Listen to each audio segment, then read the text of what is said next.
اسمع ذي. يقول لك جورج قرداحي يسأل بدوي، قال له إذا بتريد فاضل لك سؤال واحد وتحصل على المليون، شنو الحيوان اللي يبدأ بحرف الذال؟ قال له ذبيحة. اسمع ذي، ان شاء الله الشباب الكويتيين ما يزعلون علينا. يقول لك شرطي مرور يسأل محشش كويتي مخالف، قال له وين اجازة؟ قال يمكن في لندن بيروت.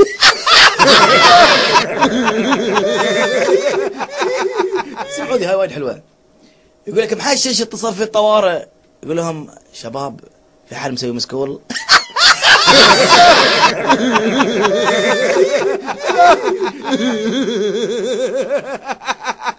سألوا مصري ليش الشعب المصري يحلفون كثير؟ قال لو نبي ذي إشاعة.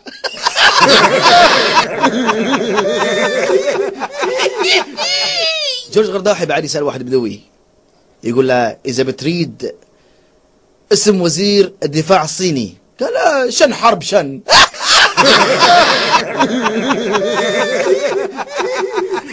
يقول لك موظف أرصاد جوية عنده بنتين، الصغرى 18 والكبرى 23.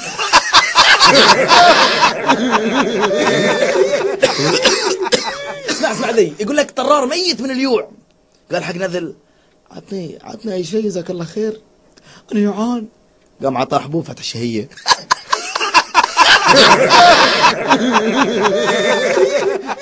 اسمع ذي.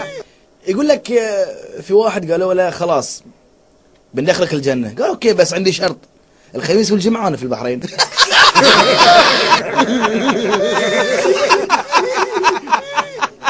يا اسمع لا هذه علوة اسمعها.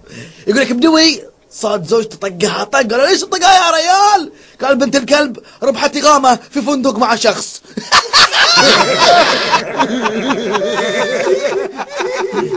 يقول لكم في واحد نذل نجحوا عياله، شرى لهم كورة وقال لهم إذا نجحتوا السنة الجاية نفختها لكم.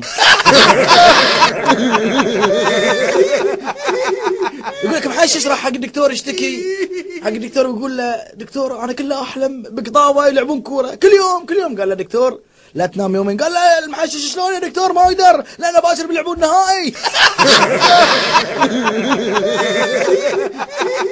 يقول لك في محشش يقول حق رفيجه كنا عيني حمراء، يقول له شو اسوي لك اذا صارت خضراء امشي. يقول لك واحد طلع فيها مسوي راح دكتور انقطعت نعاله خيطها وبعد اسبوع فك الخياطه. يا اسمعها. يقول لك ملقوفه قالوا له بنعطيك $500,000 بس ما تتلاقي فين، قالت بس ابي اعرف النص الثاني حق من هو.